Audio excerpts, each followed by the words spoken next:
Go ahead and restart. Everyone, I'm Lindsay. I'm the operations manager for the Georgia Conflict Center, and I am here sitting down with Dan Everett today, who is generously donating his wages from teaching part-time as a substitute teacher in the Clark County school system. So we wanted to sit down and kind of pick his brain about his involvement with GCC and in the Athens community. So Dan, thank you again for donating your time today. Again. So how did you first become involved with the Georgia Conflict Center? Well, I've heard about Georgia Conflict Center from some friends and roommates of mine who were working on this. And once I realized what you were doing, I said, this is really important and significant. Important and significant. Yeah, it's potentially transformative because by changing the way people interact and deal with conflict, we can make a more cooperative and gentler and kinder and more wonderful society out of Athens, Georgia. So I said, hey, sign me up. I want to be a part of this. Of course, and especially working with the youth. I mean, those are the people that are going to be carrying, the generation forward. So being able to impact that youth, I'm sure, is incredibly valuable. Yeah, I've become especially interested in teenage youth. I started teaching this age in my church. Okay. Religious education, and I realized that we're all at every stage in our life. We're all in the process of figuring out who we are. But at that age, at the teenage age, people are able to first kind of logically reason using abstract concepts, and so they can really experience a whole new world and kind of figure out not only who they are, but what they believe and what is really important to them. So I really love working with that age kids. Right. I just love the kids at the middle schools and high schools in Athens. It's wonderful to be a part of that. That's fantastic. Yeah, and I guess that leads into my next question, which is what about GCC's mission prompted you to make this generous time and monetary donation? I mean, I know that you mentioned it's only one day a week, but that is still incredibly generous for you to be donating your time that way. So what about the mission prompted you to be able to do that? Is it just working with the youth? Is it what you mentioned, kind of creating a more kind and gentler society, or what specifically about the mission kind of prompted you to get back involved with that? Well, I'm retired from UGA, so I don't need the money.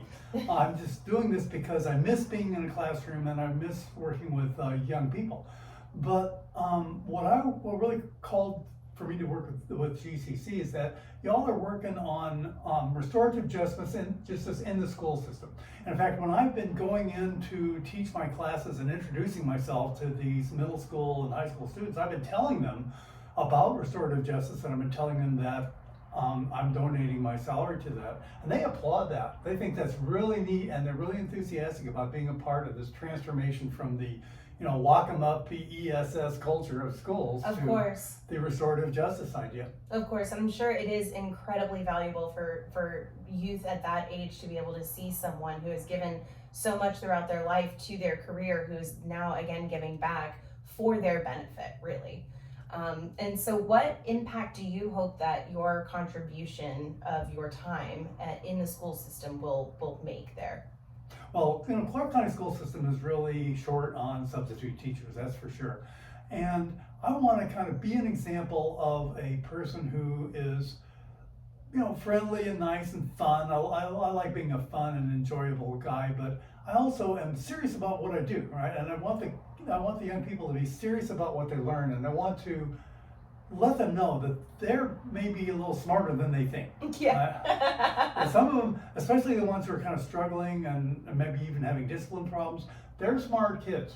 Oh, of course. And I would want to help them realize that.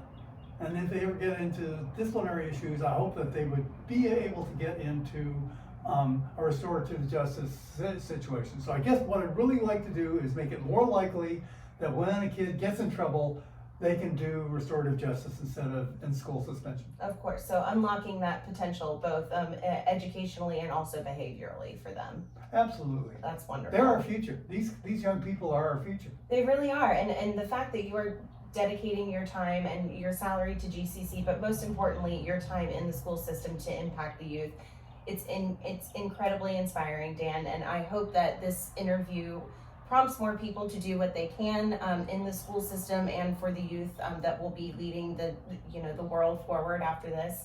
So thank you again very much for your time. We greatly appreciate it, and we are incredibly grateful for everything that you're doing in the school system as a substitute teacher, and also for your generous contribution of your wages to GCC. So thank you.